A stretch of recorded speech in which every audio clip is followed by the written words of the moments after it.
to the next topic. This one, I don't know anything about this. I'm not even going to sit here and lie. This is not something that I'm aware of. I'm hoping I'm going to be educated in the actual article.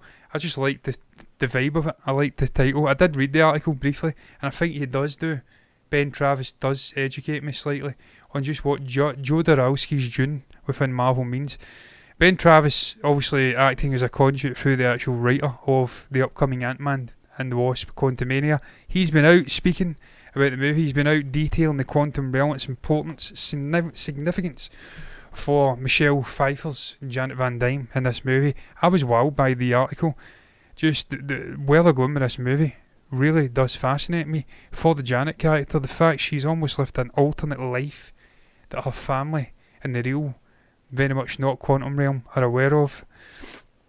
It almost put me in mind of a Joe Rogan episode I watched recently where he was talking about transcendental drugs, or hallucinogenic drugs I should say, and how you can almost some people can have a bad trip and live like 6 months in another life in 5 minutes in a 5-10 minute trip, or they can go off and live a lifetime's worth of a sort of alternate reality, alternate life within like a half an hour trip, and then they come back and they've got a whole lifetime that has just happened. It put me in mind of that. That's the vibe I'm getting here from what this guy is detailing. For Janet Van Dyne, she had an alternate life in a completely different pocket universe, if you like. I'm butchering it. I'm trying to bring up the web capture. My God, I need Stream Deck back in my life. This is painful. It's coming in from Ben Travis via Empire. We have got an exclusive image, and my. Is this image wondrous? What are we getting here, man? What even was that if it came up on the screen there? I do not know. First of all, Michelle Pfeiffer, this woman, aging remarkably well. Looks magnificent. And just the backdrop is stunning, man. The colour palette is just there. The costume design is there. Her hair is immaculate. I'm all in for this movie, man. I spoke about Ant-Man before. I spoke about Paul Rudd before. I love both. Scott Lang has been the butt of the jokes in the MCU for the last 6-7 years. The worst performing sub-franchise in the MCU in terms of box office cum. It just seems to be this, it gets flung the scraps, almost like a trampish dog on the streets of some, I don't know, ghetto.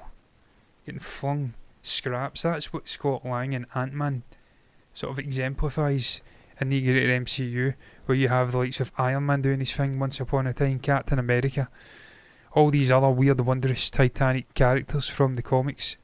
Ant-Man was a laughingstock. So I'm so glad to see that he is getting a movie which has real meaning, which is acting as, I'm going to use this word again, and I don't like it, but I'm going to use it, as a conduit for Kang the Conqueror to come into the cinematic universe, the big bad of this saga, if you'd like. He has been given something meaty. I think Paul's a brilliant actor. I think Michael Douglas, Evangeline Lilly, Michelle Pfeiffer, the ensemble are there. And just based off that trailer, the visuals are most certainly there. One of the most stunning looking MCU movies I've seen in quite a while, and that's perhaps not a high bar when you think of what's came in Phase 4, where the CG has been decidedly dodgy at times, and that's me trying to just use big fancy words. Decidedly is not fancy, it's not big, but it's more fancy than just resorting to effing. I says I wasn't going to swear again in this stream, and I am doing my best to make that so. Number 1, Star Trek. I apologise. I'll move on. You've got the writer here. It holds some secrets, the quantum realm. I'm going to go to the writer's quotes. It's all over the place. It may be Marvel boss Kevin Feige first, but it certainly is the writer who is speaking about it as well, and I'm going to get to that. This is, I presume this is Kevin Feige saying this. She does have, and I presume he's talking about, I don't know who he's talking about, Janet Van Dyne, that's who he's talking about. She does have a very rich history with Kang and unresolved issues. I love that. She has this interaction with Kang. We got that in the trailer. She was reluctant to let the cat out the bag about what was residing in this quantum realm, and ultimately she's obviously going to have to let the cat out the bag because they're going to face him at some point in the movie. He's the villain of the movie. The quantum realm can change a person, and you can have a whole other life down there. I just love that vibe, man. I love that one sentence there. It's magnificent to me. As I says, puts me in mind of a Rogan-esque trip on some magic mushroom where you are whisked off to an alternate life which feels like it's lasting 6 months, but it's only 10 minutes. That is such... Just that one sentence captures my imagination. The fact that Janet has been down here, lost in the quantum realm, and she's living this alternate life as a sort of freedom-fighting rebel. We'll get into it though. Well, Kevin will, and I'll read it. It's something that she hasn't wanted to get into.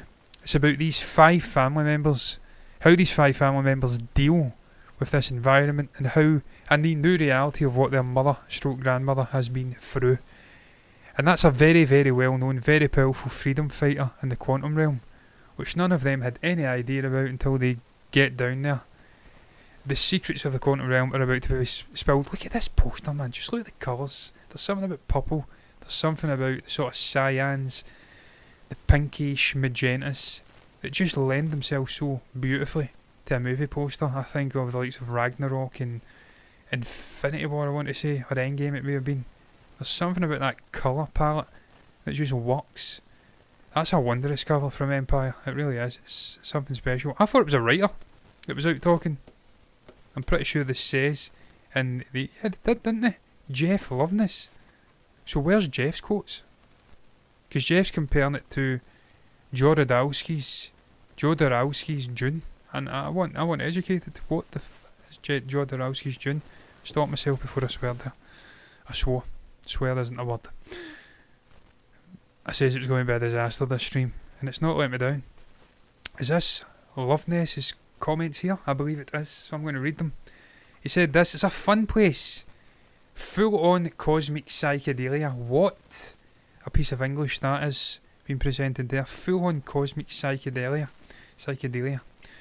Love that, man, love that as well. Really looking forward to getting whisked into full on cosmic psychedelia on an IMAX screen.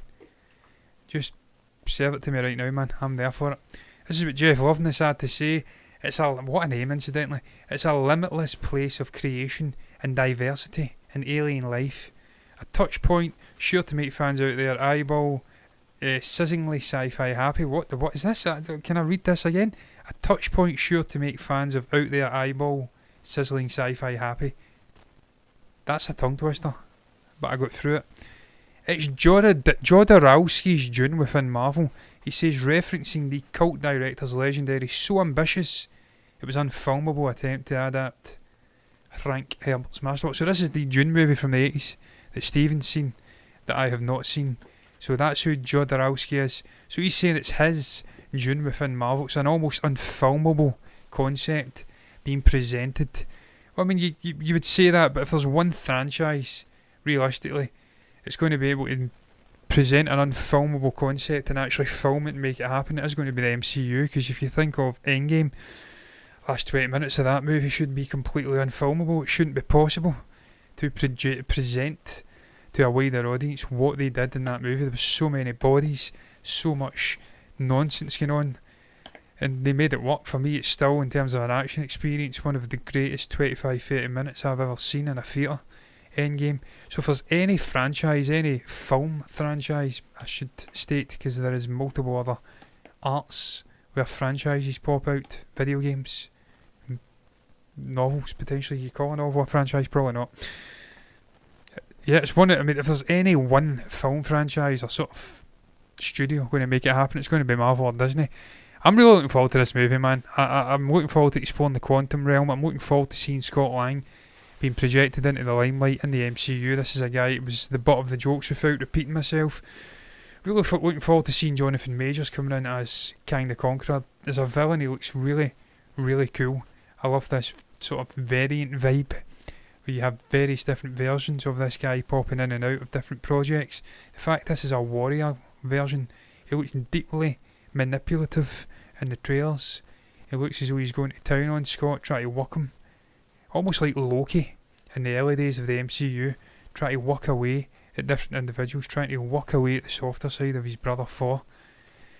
Whether he's successful or not will ultimately remain to be seen. I don't think he will be, because as we've seen in that trailer, Scott actually does say at one point, I don't have to win, I just don't, neither of us have to lose, or something. I don't have to lose. I can't remember what the actual quote was, but he said a lovely quote.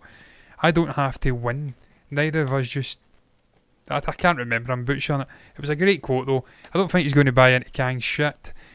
Really looking forward to seeing Scott Lang in this movie, man. Seeing where this trilogy takes us, because it starts off from humble beginnings. A man coming out of jail, wanting to see his daughter, being wished off into sort of unwanted superhero experiences. A reluctance there.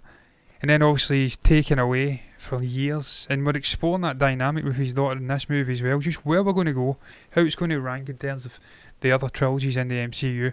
Really, really looking forward to it. You throw in the whole Janet Van Dyne alternate reality life down in the quantum realm as a freedom fighter thing, her interactions with Kang off screen, how that's going to play into this movie, and it's just really exciting times, man. This is the start of Phase 5, and I sincerely hope Phase 5 of the MCU is better than Phase 4, because Phase 4 is slightly underwhelming for me.